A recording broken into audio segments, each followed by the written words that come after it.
Nous avons envie de croire qu'il y a une raison à tout, que tout ce qui nous entoure peut être expliqué, y compris les phénomènes les plus étranges et les plus surprenants. Mais certaines choses dépassent pourtant notre entendement. Est-ce bizarre ou pas? Existe-t-il une vie après la mort? Aux États-Unis, un homme se rend sur un champ de bataille de la guerre de sécession quand il est tout à coup submergé par l'émotion.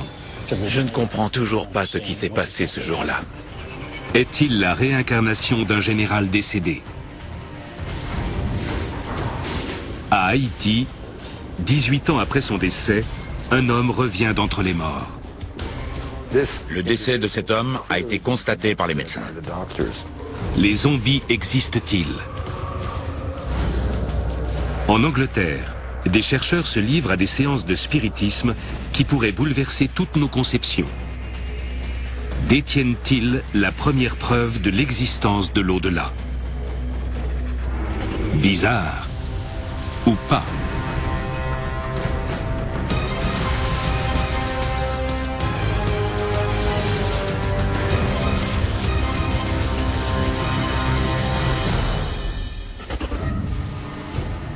En 1990, Jeffrey Keane, pompier à la retraite, décide de visiter le site de la bataille d'Antietam, l'un des affrontements les plus sanglants de la guerre de sécession. Au cours de cette bataille, des milliers de personnes ont perdu la vie en l'espace d'un jour. Je faisais le tour de la Pennsylvanie avec ma femme à la recherche d'antiquités. Je lui ai demandé si elle voulait bien faire un petit détour par Antietam pour aller voir le champ de bataille. Cette journée, qui avait pourtant bien débuté, va tourner au cauchemar. Ma femme n'étant pas vraiment férue d'histoire, elle est restée dans la voiture pendant que je me rendais sur le site où la bataille s'était déroulée, sur le chemin creux. Alors que je n'avais pas fait 15 mètres, j'ai tout à coup eu du mal à respirer. Je me suis mis à pleurer, j'étais très en colère. J'ai ressenti une très grande tristesse. Imaginez la plus grande tristesse que vous ayez jamais ressentie et multipliez-la par 1000. Ça vous donne une idée. J'étais épuisé, je ne comprenais pas ce qui se passait. Je me disais que j'étais peut-être en train de faire une crise cardiaque, mais je ne ressentais aucune douleur. Submergé par une vague de violentes émotions, Jeffrey ressent le besoin irrépressible de se rendre à la boutique de souvenirs. Je me sentais contraint de m'y rendre. J'ai jeté un magazine sur le comptoir et j'ai dit « Je veux celui-là ». C'était un magazine trimestriel sur la guerre de sécession, à Antietam. Je ne comprends toujours pas ce qui s'est passé ce jour-là. Au cours des 18 mois suivant cet incident, la vie de Jeffrey suit son cours normal, jusqu'à une soirée organisée pour Halloween. C'était une très bonne soirée. Ils avaient dépensé beaucoup d'argent pour la décoration. Ils avaient embauché une diseuse de bonne aventure. Je me suis assis devant cette dame, elle m'a pris les mains et je lui ai raconté ma mésaventure à Antietam. L'histoire de Jeffrey met visiblement la diseuse de bonne aventure mal à l'aise. Elle faisait non de la tête et elle a lâché ma main à plusieurs reprises. Elle fait alors une révélation troublante. Jeffrey se serait trouvé à Antietam dans une vie passée. Elle m'a dit, vous êtes mort là-bas, mais vous avez erré pendant un long moment. Je lui ai dit, laissez-moi vous poser une question. Êtes-vous bien sûr qu'il était mort? Ce à quoi elle a répondu, son corps était criblé de balles. Je n'oublierai jamais cette phrase. Après cette étrange rencontre, Jeffrey se met en quête de la vérité. Le lendemain, alors que j'emmenais ma femme au travail, je me suis souvenu du magazine que j'avais acheté. Cela faisait 1 an et demi que je l'avais et je ne l'avais toujours pas lu. Je l'ai ouvert à la section sur Antietam où j'avais été victime de ce choc émotionnel. En parcourant la page, je suis tombé sur la photo d'un général. En découvrant cette photo, Jeffrey resta muet. La légende de la photo indiquait qu'il s'agissait du général John B. Gordon. Quand j'ai vu son visage, je le connais très bien ce visage. Je le rase tous les matins.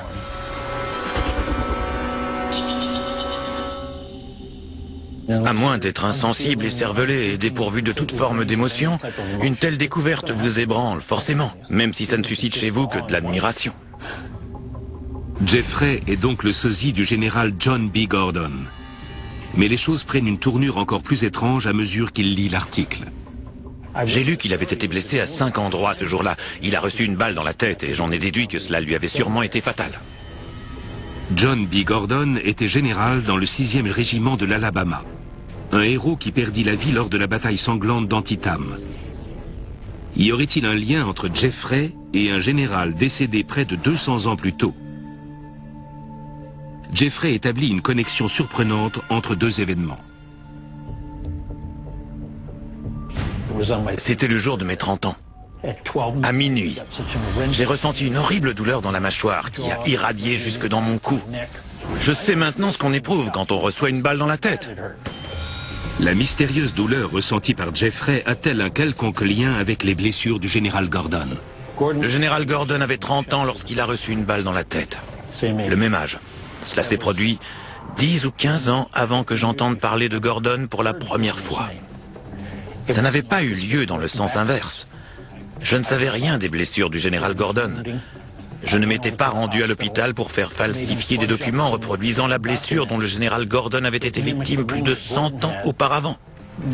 Ça aurait été compliqué. Et en plus, j'avais en ma possession les documents qui attestent de mon séjour à l'hôpital. Ces similitudes troublantes pourraient-elles être simplement le fruit de la coïncidence? Pour Jeffrey, il n'y a qu'une explication possible. Je n'ai pas besoin d'autres preuves pour croire en la réincarnation, étant donné tout ce qui m'est arrivé. On ne meurt jamais. On vit un perpétuel recommencement, encore et encore. C'est comme ça que Gordon m'a trouvé à Antietam. Ma vision des choses va à l'encontre de la pensée courante. Je dirais que c'est Gordon qui m'a trouvé. Nos cœurs se sont touchés à Antietam.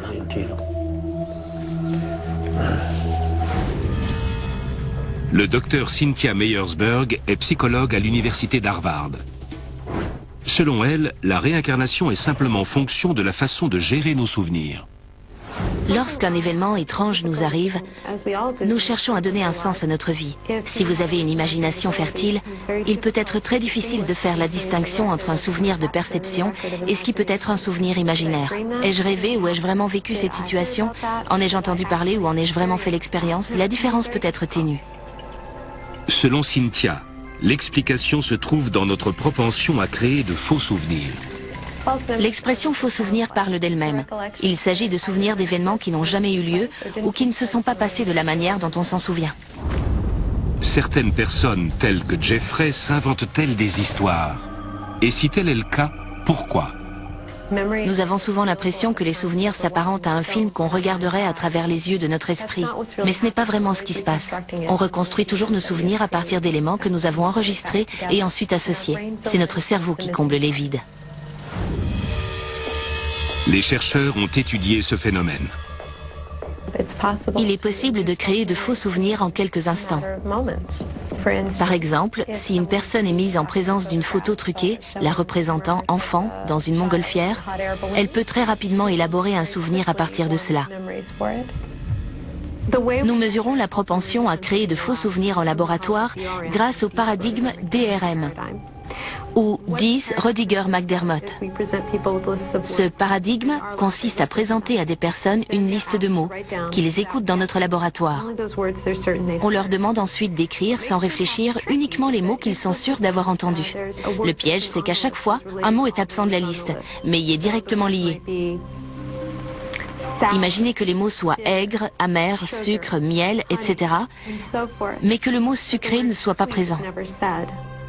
Dans le laboratoire, les participants persuadés d'avoir vécu une vie antérieure sont plus à même de déclarer avoir entendu des mots qu'ils n'ont pourtant jamais entendus. Cependant, ils présentent la même capacité que les autres participants à identifier correctement les mots entendus.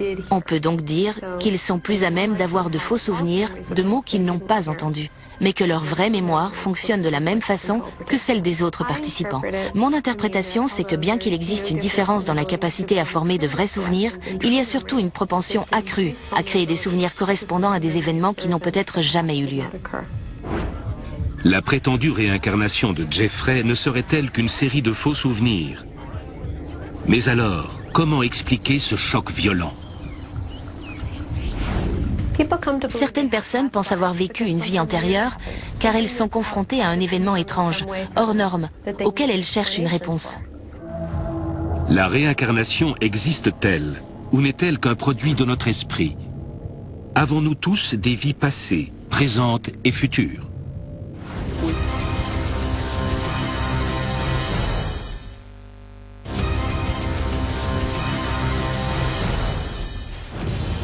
Après avoir été victime d'un choc émotionnel sur un champ de bataille datant de la guerre de sécession, un homme est persuadé d'être la réincarnation d'un général décédé. Avons-nous tous vécu des vies antérieures? Tariq Sator est thérapeute au centre d'hypnose de l'Ontario. Non seulement il croit en la réincarnation, mais il prétend pouvoir démontrer son existence à travers un procédé appelé régression dans les vies antérieures. La régression dans les vies antérieures est une série d'étapes permettant d'accéder à des souvenirs de vos vies passées. Par ce mécanisme, la conscience est mise de côté pendant que vous accédez à votre subconscient. Vous allez fermer les yeux lentement. Tariq prépare une patiente, Karen, à un voyage dans le passé, non seulement dans son plus lointain passé, mais également dans les vies qu'elle aurait vécues auparavant, à partir desquelles Tariq serait capable d'accéder à ses souvenirs. Imaginez qu'au-dessus de votre tête se trouve un point lumineux, du blanc le plus pur qui soit. On commence par emmener le patient dans une phase de régression d'âge. On revient à l'âge de 14-15 ans, puis 3-4 ans. Je me trouve sur les genoux de ma mère et je capte toute son attention. Karen a fait un saut en arrière de plus de 30 ans. Le prochain étage est connu sous le nom de brume bleue, un espace situé entre sa vie actuelle et celle qu'elle a vécue auparavant. Prenez une grande inspiration et projetez-vous au-delà de la brume bleue pour accéder à une époque encore plus ancienne. Aussi étonnant que cela puisse paraître, Karen serait à présent entrée dans une vie passée. Je grimpe sur des rochers et je suis entourée par une forêt. Êtes-vous un homme ou une femme? Je suis un homme. Je crois que je suis en train de chasser. Bien. Pour Tariq, ce que Karen aperçoit est réel. Ils interagissent. Ils sont dans le corps de leur vie passée. Ils peuvent voir à travers les yeux de cette personne. C'est une expérience très personnelle. Pour conclure la séance, Tariq doit inverser le processus et ramener Karen dans sa vie actuelle et à l'âge présent. Et 1. Ouvrez les yeux.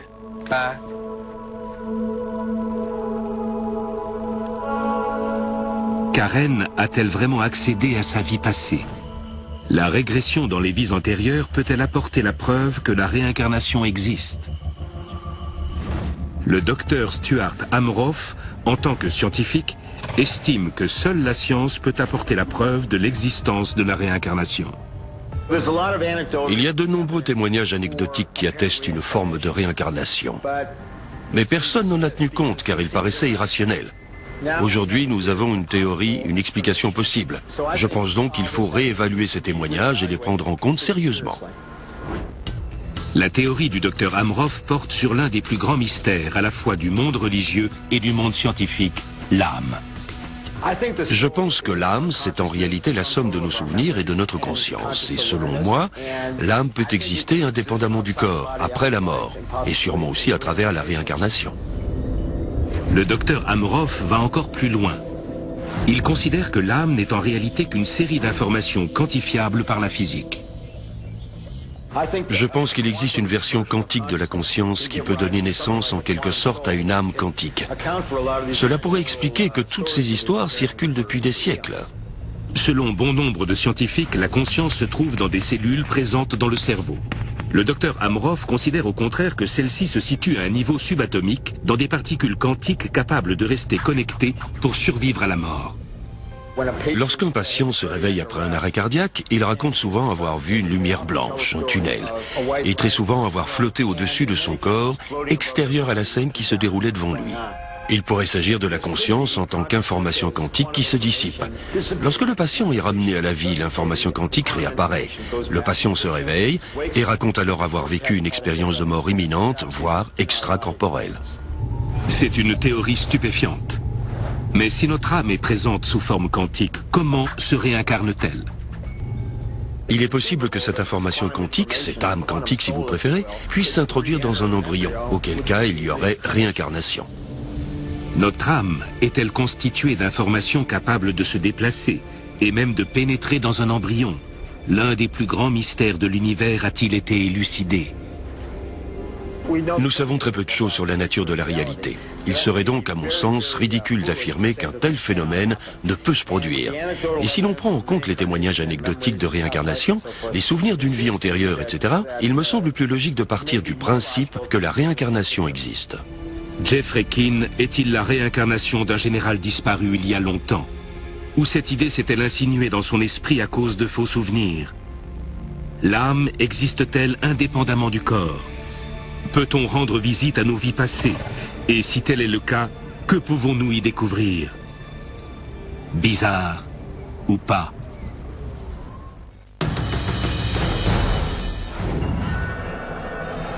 En 1993, une équipe de chercheurs basée dans le village de Scole, en Grande-Bretagne, a voulu trouver la preuve irréfutable de l'existence de l'au-delà. Ils ont mené des séances de spiritisme remarquables, au cours desquelles ils affirment avoir été témoins d'événements qui rendraient perplexes les scientifiques. On l'appelle l'expérience de Scole. On ignorait que cette expérience allait avoir un tel retentissement et qu'elle serait la première à apporter la preuve de l'existence de l'au-delà. Robin Foy a dirigé les séances. Selon lui, cette expérience était unique en son genre, car ils se sont assurés que leur démarche serait fiable. Il était pour nous essentiel de montrer au monde extérieur que nous avions pris toutes les précautions de sécurité nécessaires pour nous assurer qu'aucune tricherie ne soit possible. Les séances avaient lieu dans la cave, apparemment impénétrable, d'une maison de banlieue. Tous les murs étaient en briques. Il n'y avait pas de trappe. La seule porte donnant accès à la cave avait été fermée de l'intérieur. Nous portions tous des bracelets lumineux afin de pouvoir vérifier que personne ne bougeait. La table utilisée empêchait toute tricherie, car il était impossible de se glisser dessous. Nous voulions obtenir la preuve manifeste qu'il y a une vie après la mort. L'expérience de Scole débuta en novembre 1993. Lorsque Robin Foy et son équipe prirent place dans la cave, ils n'avaient pas la moindre idée de ce qu'ils allaient vivre. Mais le suspense fut de courte durée. Très vite, des lumières psychiques sont apparues. De petites lumières de la taille d'un petit pois, peut-être un peu plus grosses, très lumineuses, qui dansaient devant nous. Ensuite, nous avons entendu les voix des esprits qui flottaient dans les airs. Nous arrivions à distinguer ce que chaque esprit disait. Toutes les personnes présentes dans la pièce ont également été touchées à plusieurs reprises par des esprits. Robin Foy raconte que l'activité paranormale s'intensifiait à mesure que l'expérience se poursuivait. Plusieurs objets ont pris forme dans les airs et sont ensuite tombés sur la table. Nous entendions un boom quand ils heurtaient la table. Il y avait peut-être même des esprits solides qui se déplaçaient dans la pièce. Nous repoussions les limites de la recherche psychique plus loin que ce qui avait été fait ou ce dont nous avions pu être témoins par le passé. Enhardi par un tel succès, Robin Foy décida de tenter quelque chose d'extraordinaire afin de prouver qu'ils avaient été en contact avec l'au-delà. Nous avons fait une expérience avec une pellicule qui se trouvait toujours dans son emballage. Nous l'avons enfermée dans une boîte afin de nous assurer qu'aucun de nous n'y toucherait. C'était une idée à la fois remarquable et ambitieuse. L'équipe entretenait l'espoir qu'un esprit parviendrait à laisser son empreinte sur la pellicule se trouvant à l'intérieur de la boîte. Si cela se produisait, cela pourrait bien être la preuve qu'ils attendaient. Lorsqu'ils ont examiné la pellicule, ils n'en ont pas cru leurs yeux. C'était extraordinaire. Nous étions en possession de centaines de photographies qui nous révélaient de nombreuses facettes du monde des esprits. Certaines d'entre elles étaient fantastiques. Ça va vous laisser sans voix. Une des photos se démarquait du reste. Une image obsédante qui ressemblait au visage d'une femme. Sur celle-ci, on voit distinctement le visage d'une personne. Qui est cette femme? Et comment son visage est-il apparu sur la pellicule? En tout cas, pour Robin Foy, cette image est la preuve que l'expérience de Skoll a révélé l'existence de l'au-delà. L'expérience de Skoll a été fondamentale, à mes yeux, car elle est allée plus loin que ce que personne n'avait été capable de réaliser en prouvant l'existence de l'au-delà. Pourtant, de nombreux sceptiques ont remis en cause ces résultats. Robin Foy et son équipe ont-ils réellement été en contact avec l'au-delà? L'expérience de Skoll est-elle la preuve qu'il existe une vie après la mort? Ou pourrait-il simplement s'agir d'une ingénieuse simulation?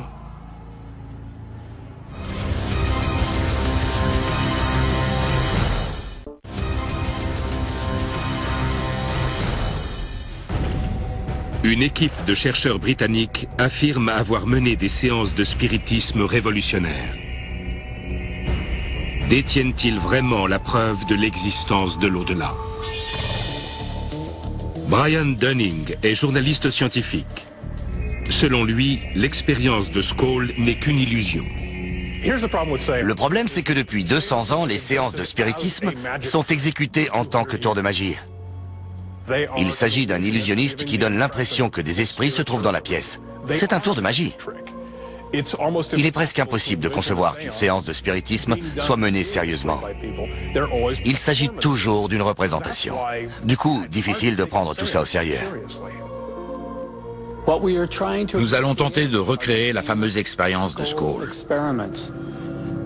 L'expérience de Skoll n'était-elle qu'un tour de magie? Afin de vérifier la théorie de Brian Dunning, nous avons organisé une fausse séance de spiritisme avec l'aide d'un illusionniste professionnel. Les conditions sont les mêmes qu'à Skoll. Les participants se trouvent dans le noir le plus complet. Grâce à des caméras infrarouges, nous pouvons les voir, mais eux ne voient rien. Pour commencer la séance, tous les participants se donnent la main. Donnez-moi votre main, et la vôtre aussi. Ne brisez jamais le cercle psychique durant la séance. Esprit, êtes-vous parmi nous ce soir? Lors de l'expérience de Skoll, les participants ont déclaré avoir entendu parler des esprits.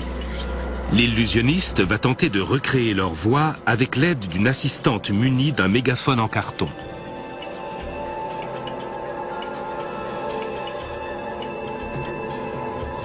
Parlez-nous. Il vous aime. Il semble très facile d'imiter des voix désincarnées. Charles. Le prénom Charles. Mais arriveront-ils à convaincre les participants que des esprits les touchent, comme cela aurait apparemment été le cas lors de l'expérience de Skoll? Je vais appeler l'esprit qui me sert de guide. Francine, pouvez-vous vous manifester physiquement? Je demande à Francine de venir au centre de la table. Quoi? Que s'est-il passé? On m'a touché. Oh, faites attention! Oh! Le dernier tour de magie se base sur l'affirmation selon laquelle des objets seraient tombés du ciel. Est-ce si difficile que cela à mettre en scène? Laissez-nous à présent! Laissez-nous!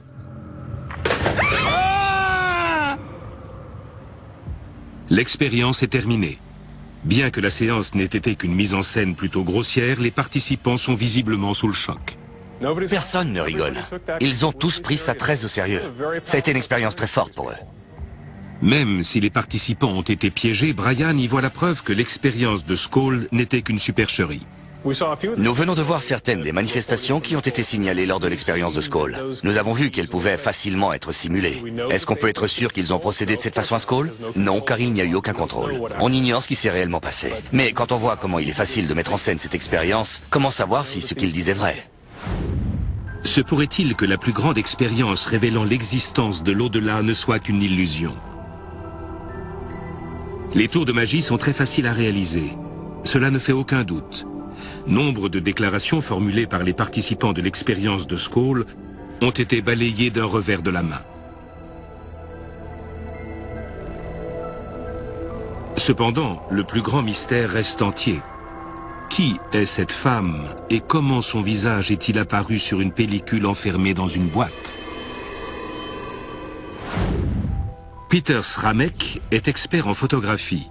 Nous lui avons demandé d'examiner les photos de l'expérience de Skull afin de tenter de lever le voile sur l'un de ses plus grands mystères. Si je comprends bien, cette pellicule a été placée dans cette boîte qui a été fermée à l'aide d'un cadenas. Et l'exposition, l'effet sur la pellicule, est censé être apparu alors que la pellicule se trouvait dans cette boîte. Je me suis tout d'abord dit que c'était une manipulation intéressante. J'ai pensé que ce résultat avait été obtenu dans une chambre noire. Cela ressemble beaucoup aux distorsions, collages ou aux manipulations qu'on réalise dans une chambre noire parce que c'est un procédé amusant. Mais il n'y avait pas de chambre noire à Skull. Cette photo est-elle le produit d'un esprit féminin? Pour Peter, la réponse à ce mystère réside dans le type de pellicule utilisée. Dans le cas des Polaroids, le développement est instantané. Il n'y a donc pas besoin de chambre noire. Pour développer les photos, on place la pellicule dans un récipient contenant un produit chimique gélatineux qui se répartit uniformément sur la pellicule. C'est ce produit chimique qui permet de développer les photos et qui contient les colorants à l'origine des couleurs. Cette substance gélatineuse est donc répartie sur la pellicule afin de la développer. On procède à cette étape soit à la main, soit parfois mécaniquement. Et selon votre façon de faire, on obtient des distorsions différentes, des effets différents, pour des raisons chimiques, tout simplement. Selon moi, c'est ce qui s'est passé pour ces photographies. Ce que vous voyez là, ce sont les produits chimiques qui ont laissé des traces différentes sur la pellicule lors de la manipulation. En revanche, ce qui est plus difficile à expliquer, ce sont les visages et les représentations qui ne correspondent pas à des effets de lumière. Ça n'a pas été créé par un procédé chimique. Il s'agit bien d'images représentant des visages. Alors, comment cette image obsédante est-elle apparue?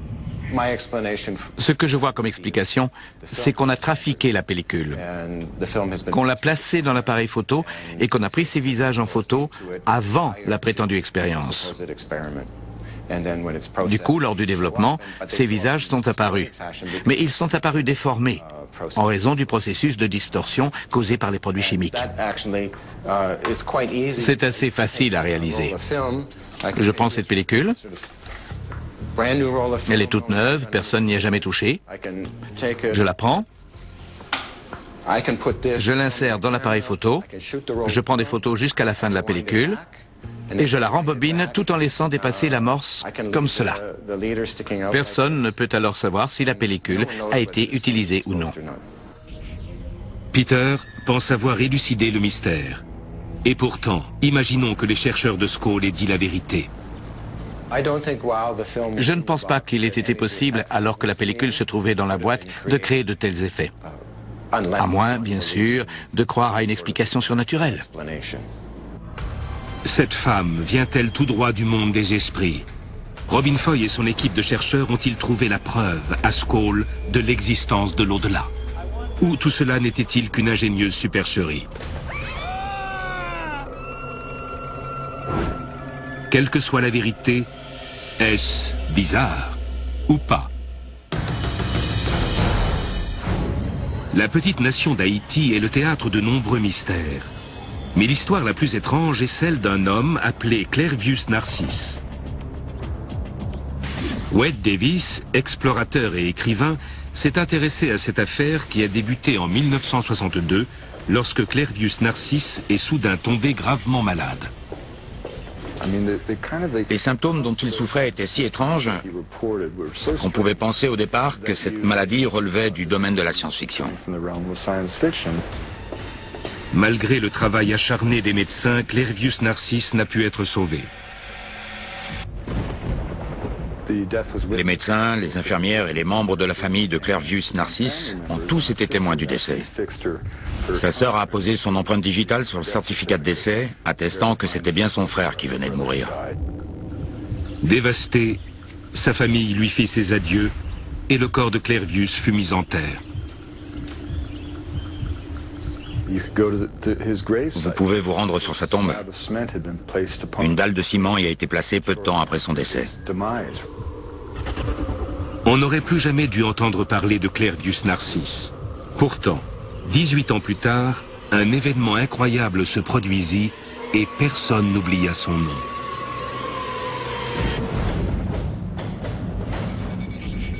En 1980, alors que la sœur de Clervius faisait ses courses dans le village de sa famille, elle vit quelque chose d'invraisemblable. Devant elle se trouvait son frère décédé. Clervius Narcisse était revenu d'entre les morts. Il a dit avoir été enterré et avoir été ressuscité par un sorcier pour être emmené dans le nord du pays, afin de servir d'esclave zombie pendant 18 ans. Clervius Narcisse est-il revenu d'entre les morts en tant que zombie? Le décès de cet homme avait été constaté par les médecins. On s'est alors demandé pourquoi, comment, que lui est-il arrivé? Une équipe de scientifiques s'est intéressée à cette incroyable histoire. Ils ont étudié le cas de Clervius Narcisse afin de découvrir la vérité. Ils ont enquêté sur tous les éléments de preuve, ont fait analyser les empreintes digitales par des experts médico-légaux et se sont penchés sur les témoignages de la famille et des médecins. Après des mois, les enquêteurs arrivèrent à une conclusion des plus surprenantes. 2 scientifiques très réputés ont annoncé qu'il s'agissait du premier cas de zombie avéré. Qu'ont découvert les scientifiques? Clervius Narcisse est-il revenu d'entre les morts? Les zombies existent-ils? Steven Schlotzman est psychiatre à Harvard. Aussi étonnant que cela puisse paraître, il pense que cette hypothèse est tout à fait plausible. Lorsque je me suis demandé comment je pourrais expliquer médicalement l'existence des zombies, j'ai bien rigolé au départ. Puis ça a pris une tournure un peu plus inquiétante. Les zombies, dans mon esprit, sont lents, titubent, sont incapables de résoudre le moindre dilemme auquel ils sont confrontés et mangent de la chair humaine. Il s'avère qu'un tel comportement peut être expliqué médicalement. Steven Schlotzman considère que d'infimes changements dans le cerveau humain pourraient entraîner un comportement semblable à celui des zombies. Le cervelet est l'élément central. C'est le cerveau d'un mouton. Mais imaginez qu'il s'agisse d'un cerveau humain qui est presque similaire mais plus gros. Le cervelet est la partie du cerveau qui nous permet de nous maintenir en équilibre. On tend à penser que le cervelet des zombies a subi des dommages, car ils ont un très mauvais équilibre. Ils doivent tenir les bras pour ne pas tomber, ils avancent d'un pas peu assuré. Ils souffrent d'une ataxie du tronc, c'est-à-dire que leur buste se balance d'avant en arrière et de bas en haut. Ces symptômes sont imputables au cervelet. On peut donc imaginer que ce qui entraîne la transformation en zombie doit gravement endommager le cervelet. De nombreuses maladies peuvent affecter le cervelet et provoquer la même démarche mal assurée que celle que l'on voit dans les films de zombies. La démarche, c'est une chose. Mais qu'est-ce qui peut expliquer la violence aveugle dont font preuve les zombies? L'amygdale est la partie la plus primitive du cerveau. C'est la région du cerveau qui renferme les émotions les plus élémentaires. L'amygdale est à l'origine d'émotions fortes comme la colère et la rage. Mais elle est neutralisée par les lobes frontaux, la région la plus développée de notre cerveau. On peut parfois avoir envie, lorsque quelqu'un nous fait une queue de poisson sur la route, de lui crier dessus, de lui coller un pain, bref, de mal réagir. Mais le lobe frontal entre en action et nous empêche de le faire. Après avoir vu des films de zombies, on peut en conclure que les zombies n'ont plus de lobes frontaux, car ils ne contrôlent pas leurs pulsions. Plusieurs blessures au cerveau pourraient-elles suffire à engendrer un zombie? Néanmoins, un problème subsiste. Le zombie, par définition, meurt et est ensuite réanimé. On n'a aucune trace, médicalement parlant, de personnes étant revenues d'entre les morts, jusqu'à présent. Alors, comment expliquer que le décès de Clervius Narcisse ait été prononcé, qu'il ait été enterré et qu'il soit ensuite revenu dans le monde des vivants? Peut-être qu'il ment. Il a peut-être subi un traumatisme neurologique qui l'empêche de se souvenir de ce qui lui est arrivé. Mais revenir d'entre les morts, c'est impossible. Alors, si Clervius Narcisse n'est pas revenu d'entre les morts, que lui est-il vraiment arrivé? Wade Davis a une théorie surprenante pour expliquer ce qui peut créer un zombie.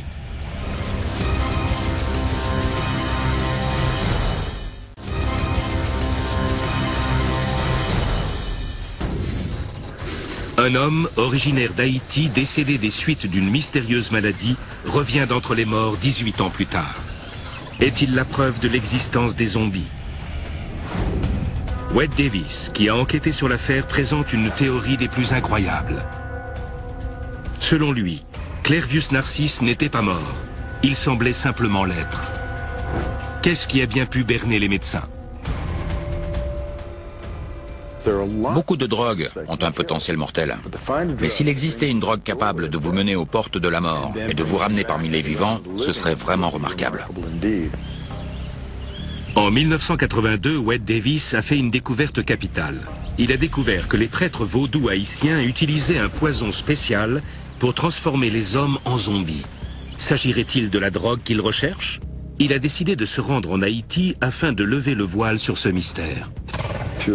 Après de nombreuses négociations, j'ai réussi à persuader un prêtre local de me préparer ce poison. J'ai réuni tous les ingrédients nécessaires. Crapauds séchés, poissons séchés, serpents séchés, plantes, restes humains. Wade Davis a ramené le poison aux États-Unis afin de l'analyser en laboratoire. Les résultats étaient extraordinaires. Ce poison contenait une substance chimique plus mortelle que le cyanure. La tétrodotoxine bloque physiquement les nerfs. Elle met les personnes dans un état de mort apparente si profond qu'elle a très souvent berné les médecins. Les prêtres haïtiens auraient-ils découvert une drogue capable de reproduire la mort? Et si tel est le cas, où l'ont-ils trouvé? En Haïti, il existe un célèbre poisson globe qui se gonfle comme un gros porc-épic. Les sorciers haïtiens ont identifié un produit naturel contenant une toxine capable de donner l'impression de mort. Cette puissante drogue pourrait-elle provoquer les symptômes que Clervius Narcisse présentait? Il a dit avoir été paralysé, avoir entendu prononcer son décès. Il a senti qu'on lui cachait le visage. Il a entendu que sa sœur se mettait à pleurer, mais il ne pouvait pas se manifester. Un homme innocent a-t-il été transformé en zombie? Les preuves semblent irréfutables, sauf une. Personne ne sait si on a administré ce poison à Clervius Narcisse. Tout ce qu'on sait, c'est que sa mort a été constatée et qu'il est ensuite revenu dans le monde des vivants. On peut donc présumer, si cette histoire est vraie, qu'on lui a inoculé le poison à un certain moment. Selon ses dires, le poison lui a été administré par frottement sur la peau. C'est un élément important, car l'idée présente dans la littérature folklorique, c'est que le poison est placé sur une croix, sur le sol, que la victime marche dessus et qu'à partir de ce moment, les choses s'emballent. Cette conception révèle bien sûr de la magie, car il est physiologiquement impossible qu'un poison pénètre l'organisme à travers les pieds d'un paysan.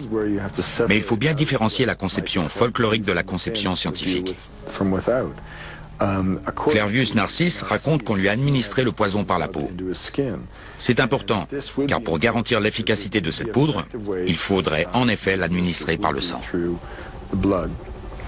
Nous savons donc que plusieurs altérations du cerveau, des maladies ou des blessures pourraient entraîner l'apparition de symptômes semblables à ceux que présentent les zombies. Nous savons également qu'un mystérieux poison a le pouvoir d'imiter la mort. Mais détenons-nous la preuve qu'il est possible de revenir d'entre les morts? En tout cas, les morts vivants sont parmi nous. Dans un entrepôt à Détroit, un événement incroyable se prépare. Dans ces frigos, 103 personnes attendent de revenir du royaume des morts. Nous nous trouvons dans un centre de cryogénisation. Les personnes enterrées ici ont fait un choix incroyable.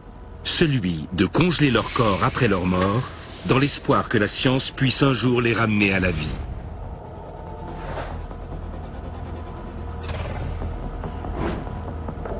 Ben Best est le président du centre. Il croit non seulement qu'on peut survivre à la mort, mais surtout que ces personnes ne sont pas vraiment décédées. Nous utilisons le mot patient, car à nos yeux, ils ne sont pas morts au sens ultime. Je crois qu'en pratique, nous nous considérons comme un hôpital, car notre travail est de nous occuper de patients présentant un problème métabolique. La cryogénisation fonctionne-t-elle réellement? Ce procédé remarquable est en effet très controversé. Derrière moi se trouvent nos cryostats. Ils renferment de l'azote liquide à une température de moins 196 degrés. Chaque cylindre contient 6 patients. Selon Ben Best, la cryogénisation a changé notre définition de la mort.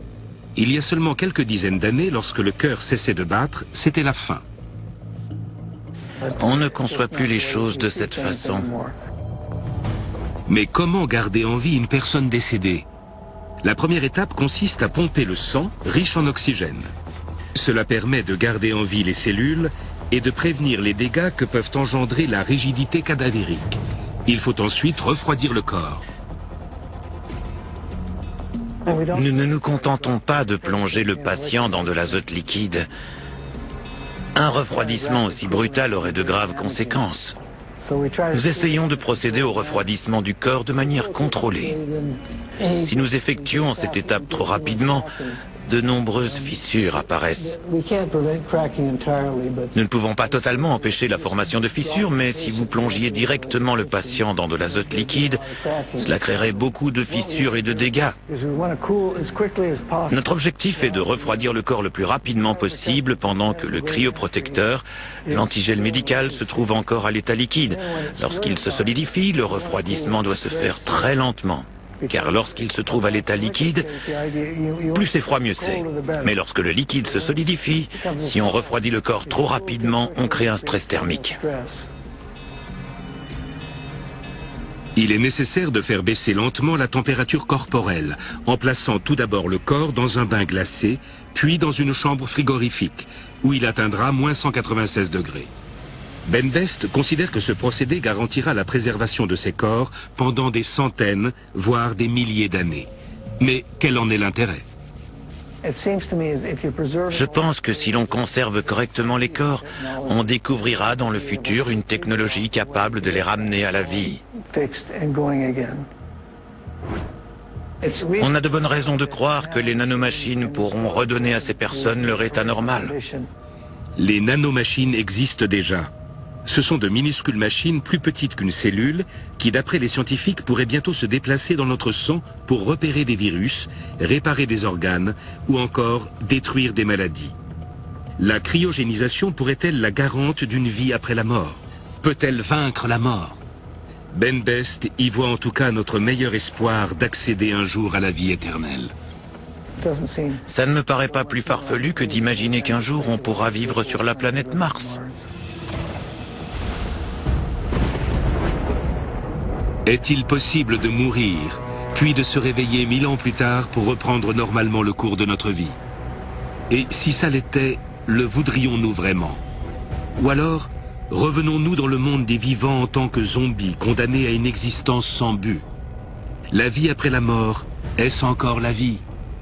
Bizarre ou pas?